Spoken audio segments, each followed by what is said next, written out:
Monterrey, Nuevo León. Noche del 8 de septiembre de 2025.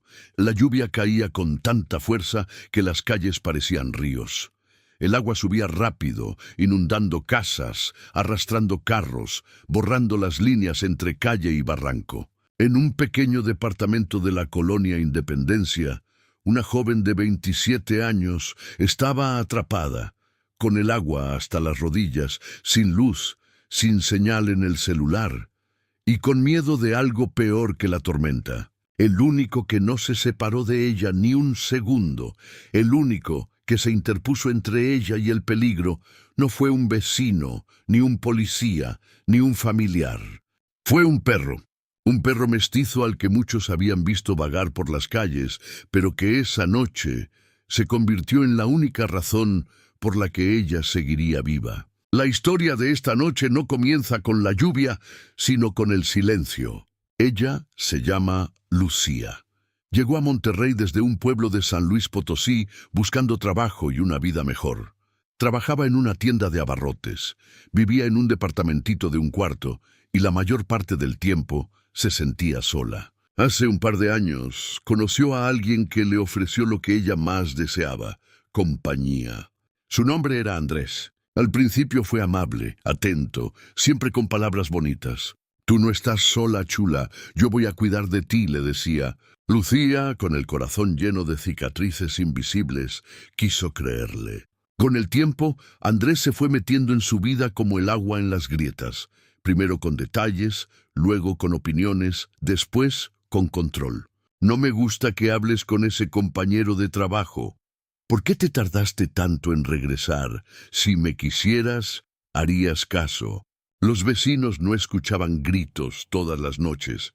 No era tan evidente. La violencia muchas veces se escondía en miradas, en silencios, en teléfonos revisados, en disculpas forzadas. Lucía empezó a apagarse poco a poco.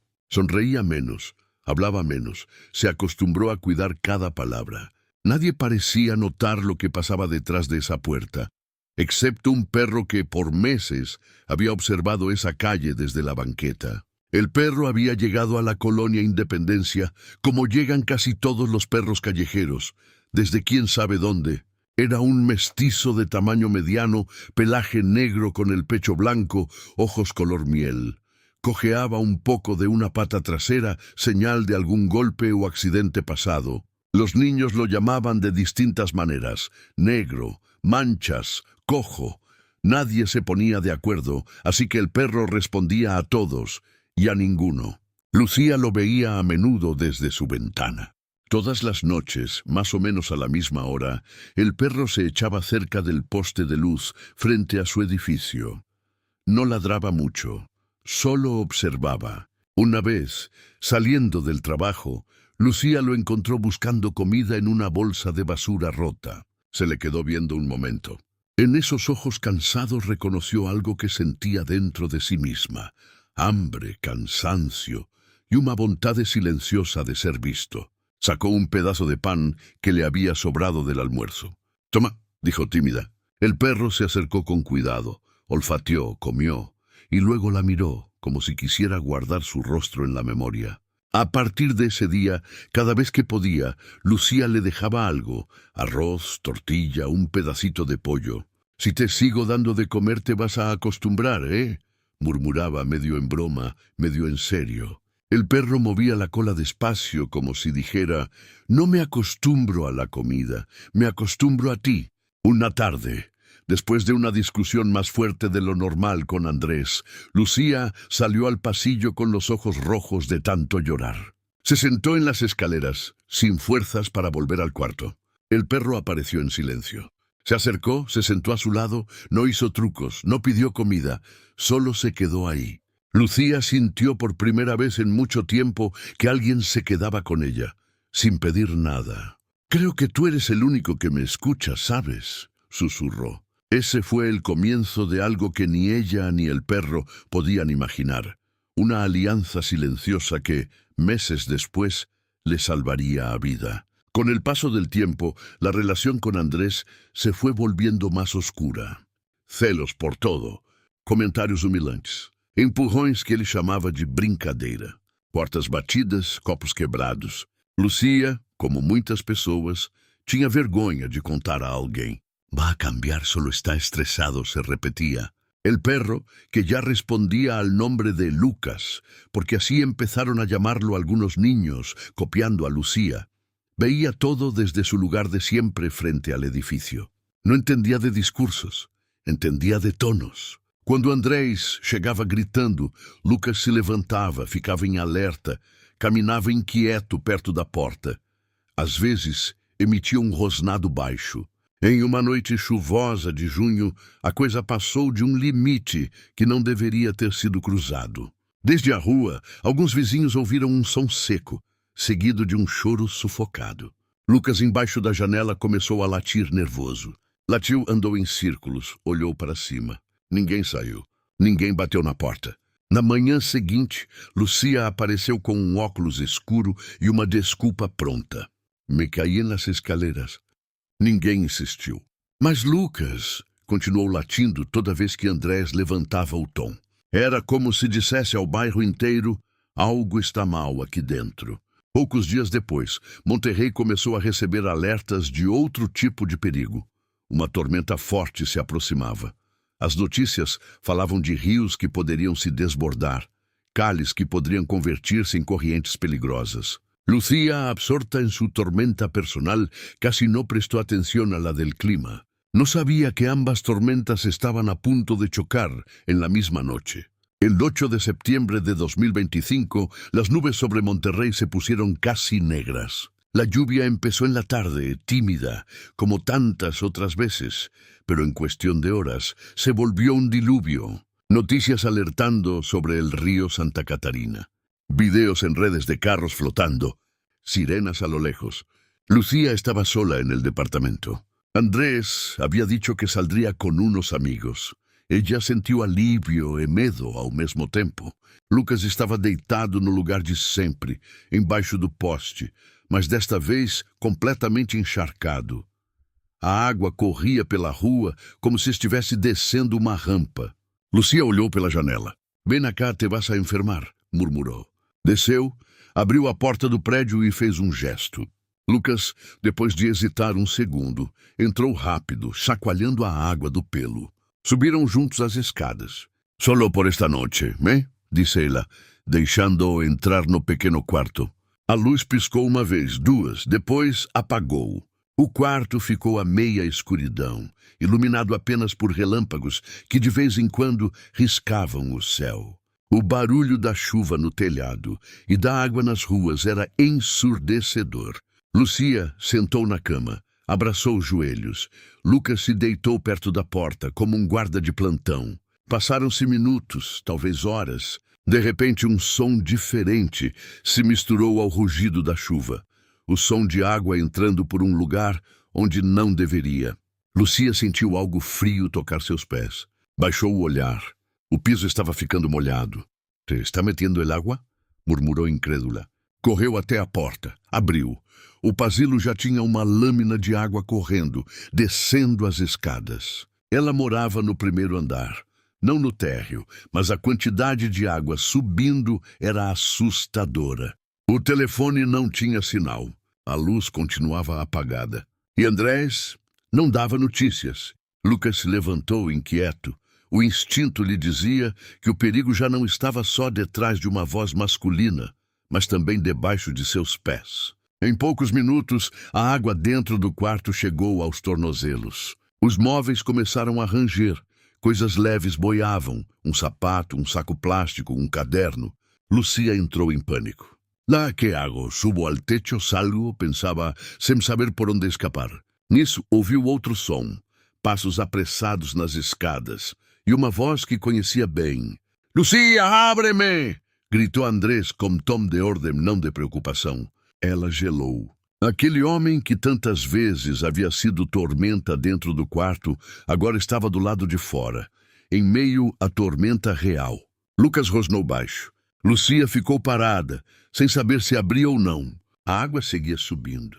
O coração dela batia tão forte que parecia competir com o barulho da chuva. "Lucía, não me hagas enojar, ábreme", insistiu ele, batendo com força na porta. Lucas se colocou entre a porta e Lucia, como um muro de pelo e músculo.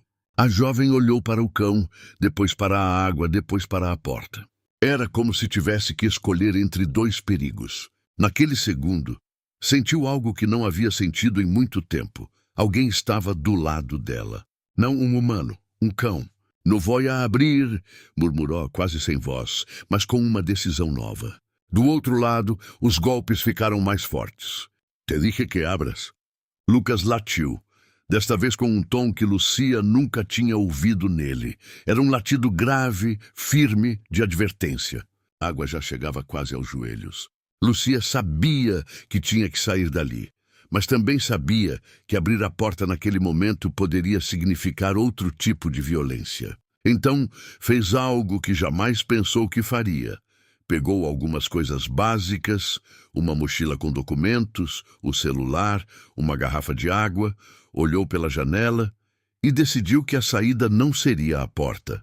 A janela do quarto dava para uma parte do telhado de uma garagem velha, que por sua vez estava conectada a outro prédio mais alto. Não era um caminho seguro, mas ficar ali também não era. Lucia subiu na cama, depois no parapeito, tremendo não só de frio, mas de medo. "Lucas, vem", chamou. O cão a olhou, depois olhou a porta, onde os golpes de Andrés continuavam, misturados agora com xingamentos. Lucas tomou uma decisão. Saltou primeiro, caiu no telhado molhado, escorregou um pouco, mas se manteve firme. Latiu como dizendo, "Por aqui." Lucia respirou fundo, reuniu coragem e se deixou cair ao lado dele, com a mochila nas costas. O telhado estava escorregadio. O vento soprava forte, a chuva batia no rosto. Por alguns segundos, ela pensou que seria arrastada, mas sentiu algo puxando levemente sua calça com o focinho. Lucas. Ele começou a andar sobre o telhado, procurando a rota menos inclinada, parando de vez em quando para se certificar de que ela o seguia. Atrás deles, o rio improvisado das ruas levava lixo, pedaços de madeira, até carros meio flutuando. À frente, um espaço entre o telhado da garagem e o muro do prédio vizinho parecia impossível de atravessar. Lucia congelou. "Não vou a poder, me vou a cair", murmurou. Lucas, sem pensar, saltou. Por um instante, seu corpo pareceu flutuar no ar. Caiu no outro lado, escorregou, mas conseguiu se segurar com as patas. Olhou para ela e latiu. Lucia sentiu que se esse cão que um dia foi abandonado podia dar aquele salto, ela também podia ao menos tentar. Fechou os olhos, saltou. Por pouco não caiu. Lucas se virou e com o corpo quase a empurrou para cima, ajudando-a a encontrar equilíbrio.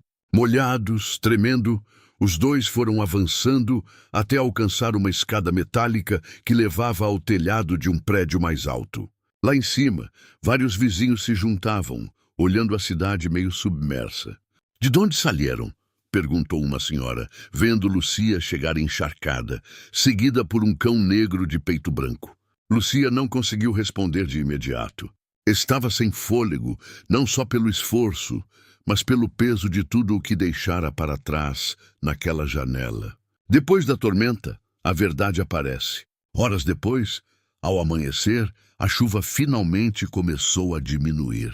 Helicópteros passaram sobrevoando a cidade.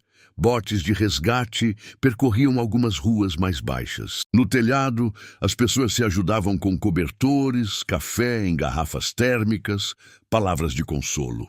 Lucia, encolhida em um canto com a mochila no colo, olhava para a água lá embaixo.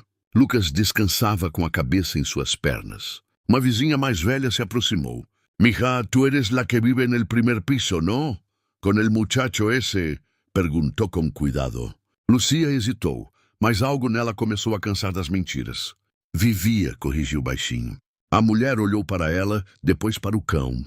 "Siempre escuchábamos cosas, golpes, insultos, pero una se queda callada porque piensa que no es su problema.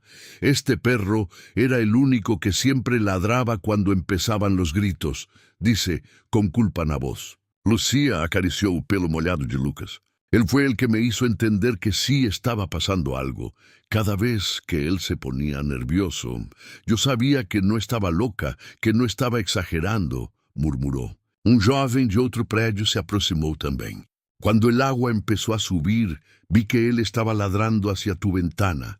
Si no fuera por eso, yo no hubiera salido al techo, y capaz ni te veíamos pasar por los techos, contou. Pouco a pouco, Lucia percebeu algo doloroso e libertador ao mesmo tempo. O bairro talvez não tivesse feito nada antes, mas tinha visto, tinha ouvido, e aquele cão tinha sido, por meses, o único que se atreveu a denunciar com seu latido. Dias depois, quando a água baixou e as pessoas começaram a voltar às suas casas, Lucia tomou uma decisão. Não voltaria a morar com Andrés. Não voltaria para aquele quarto como se nada houvesse acontecido. Com a ajuda da senhora do telhado, conseguiu um lugar provisório em outro prédio da mesma colonia. Te puedes quedar unos días aquí hasta que consigas algo mejor. Y el perrito también, ¿eh? Ese ya es de la familia, disse a senhora, sorrindo. Lucia olhou para Lucas. Si tú quieres quedarte conmigo, esta vez prometo no dejarte solo, sussurrou. Lucas abanou o rabo, como se essa pergunta nem precisasse ser feita. Meses depois da tormenta, Monterrey seguia cicatrizando. Algumas ruas ainda mostravam marcas da água. Paredes manchadas, placas tortas, histórias contadas em voz baixa nos mercados e nos ônibus. No meio dessas histórias, uma em especial corria de boca em boca na colonia Independência. ¿Supiste de la chava que escapó de la inundación con la ayuda de un perro negro? Dicen que el perro la salvó del agua y también de un hombre que le hacía daño. Lucia conseguiu um trabalho melhor em uma padaria. O dono, que havia perdido parte do negócio pela água, precisava de alguém de confiança. E ela precisava recomeçar. Todas as manhãs, ela saía com o avental branco e uma mochila pequena. E nunca saía sozinha. Lucas caminhava ao seu lado, com um colar simples e uma plaquinha que um dos vizinhos lhe havia dado. Na plaquinha gravaram uma palavra: Héroe. À tarde, depois do trabalho, era comum ver Lucia e Lucas sentados em uma praça da colonia. Às vezes, outras mulheres se aproximavam com seus cães. Conversavam de coisas simples, comida, filhos, chismes do bairro. De vez em quando alguém perguntava: ¿E tu por qué quisiste adoptar a um perro callejero? Lucia olhava para Lucas, que cochilava aos seus pés, e respondia: porque él fue el primero que escuchó lo que nadie quería ver, y porque el día que pensé que me iba a ahogar, fue el único que me mostrou una salida. Talvez você, que está escutando esta história agora, também tenha passado por tormentas que ninguém viu. Talvez tenha vivido gritos atrás de uma porta que o mundo nunca entendeu. Ou talvez conheça alguém que parece estar bem, mas cujo olhar diz o contrário. Se esta história tocou o seu coração, gostaria de pedir-te algo. Escreve nos comentários: Gracias, Lucas, para honrar todos os cães que latem, empurram, insistem e nos lembram que merecemos sair de lugares perigosos, mesmo quando temos medo. Se você já teve um cão que te avisou sobre pessoas ou situações ruins, conta sua história nos comentários. Pode ajudar alguém que está passando por algo parecido. E se quer seguir ouvindo histórias de cães heróis, de México e de todo o mundo hispano, inscreva-se no canal e ative a campainha.